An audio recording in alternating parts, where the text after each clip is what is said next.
everyone, my name's Mike and welcome to the video. This one's going to be a bit of a quick and dirty one, just me testing a bike. Some of you may have seen my previous test on the Suzuki GSX8TT, the 800cc twin cylinder Suzuki. And in that video I mentioned that they were coming out with two retro bikes, one called the T and one called the TT. I recently had the opportunity of riding the TT. A&D Motorcycles, who we do a bit of filming for, have got the T and the TT, but the T hasn't gone through PDI checks yet. So what I thought was, because the weather's nice, because the weather's turning a bit here in the UK, starting to get a bit grim, so I thought I'd take advantage and you know, go out while the road's still clean. So I took the TT out, just myself. So this is a really quick, my opinion on it. We are going to do a test on both the bikes, and that will include the rest of the team. So that's coming up. We just got to find just a gap in the weather when it's going to be okay to do that. So yeah, that's all I wanted to say really. Thank you very much for watching as usual. Hope you enjoy it. And with that, on with the show. So start the video off putting some fuel in. It's a nice looking bike, isn't it? Oh, and this goes to prove that us internet testers, not all of us get free everything. Sometimes I use my own money to put some petrol in the bikes. Just grateful to have the bikes loaned to us. But yeah, so I'm just about to go off on a run on this. It's really comfortable, and it's got the same dash as on the 8S, and it feels very similar. You'll notice it's got the bar end mirrors on it, more on those later, but I think they're the first bike that Suzuki has put into production that has the bar end mirrors, surprisingly. But it's very, very easy to ride, and I kind of like the look of it. It's you know, looking down that little fairing, it's a nice place to be. So this is showing us in the 20 mile an hour, and we're just coming out of the 20s and just about to hit. I love this piece of road. This is going from Denby. Those of you who know the area, this is the Cerrig-y-Druidion road. So this will take you up onto the Denby moors. But same engine, and I think it's in exactly the same stage of tune as the 8S, but it's just got that lovely shove of torque. It's such a good road engine. This feels smaller than you'd imagine. I keep forgetting that I'm on a 800. You know, it feels more like a 650 or the Yamaha, you know, the 700cc Yamaha, but it's got quite a significantly more punch in terms of the low end punch. But as per the other one, handling is lovely on it. On these roads, it's all you ever need, really. Yeah, it just tracks at the corners. The chassis is excellent.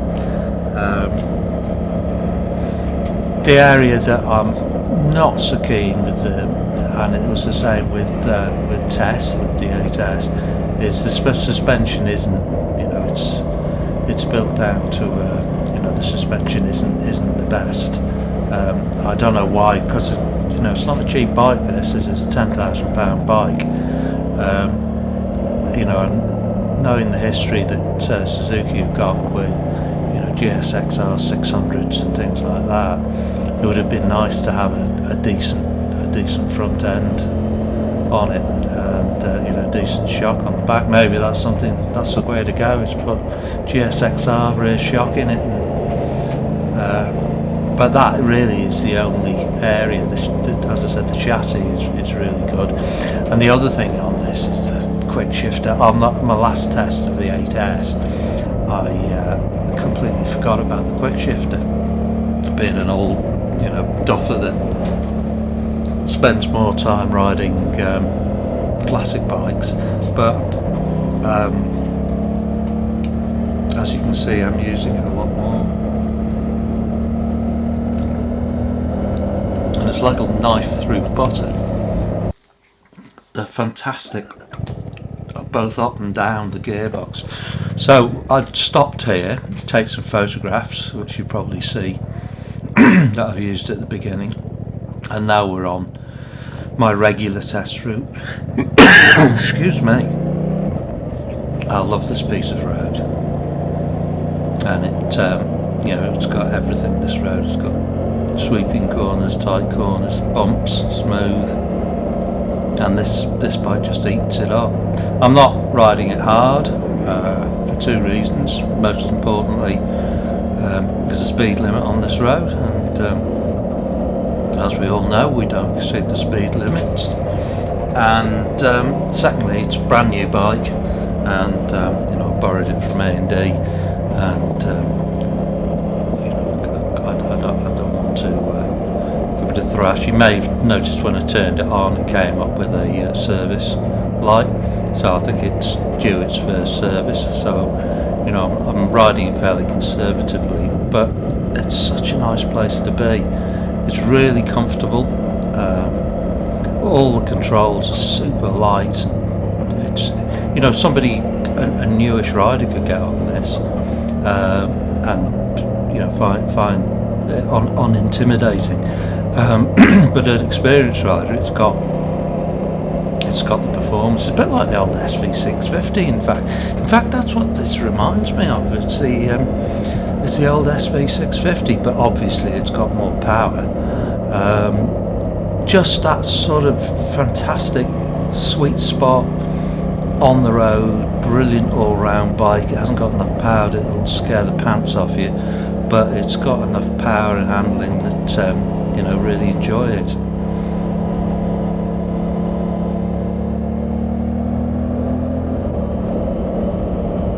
Yeah, you can hear it. It actually makes quite a nice sound. You could put a pipe on it and it would sound a lot better, but from the riding, from sitting on it, it sounds alright. One thing I found with the mirrors is, because they're so big, when I was putting my hand back onto the bar after I'd taken it off to change my visor, I'd sometimes catch the corner of catch my hand onto it, so they may be a little bit too big. Maybe they can be adjusted out, but all in all, I really like this bike. Be interesting to see when we get a go on the T, how similar it is. As I said before, we're going to do a test of both bikes, but I'll get the other lads involved. Be interesting to see what Dave thinks, because his are mostly classic bikes.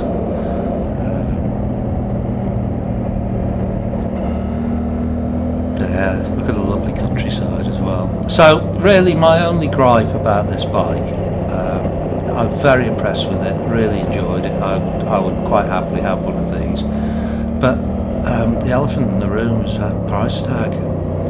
Really, £10,000. If they'd come in at even £8,500, it would be much more competitive. But especially with Honda, they've just introduced the I don't know what you call it, with the retro style horn, I think.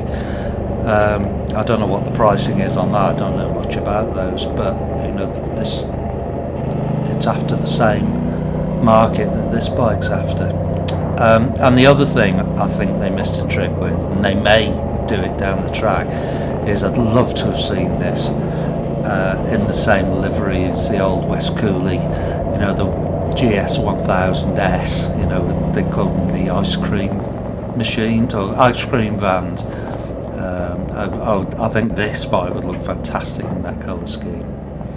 So here I'm nearing the end of the ride, just in the little village or hamlet of Llansannan, and this is a really nice place to take photographs. So thank you very much for watching. Thanks A&D as always for letting me have a go on this bike, and keep watching because as I said, we'll have a more in-depth test on both bikes coming up.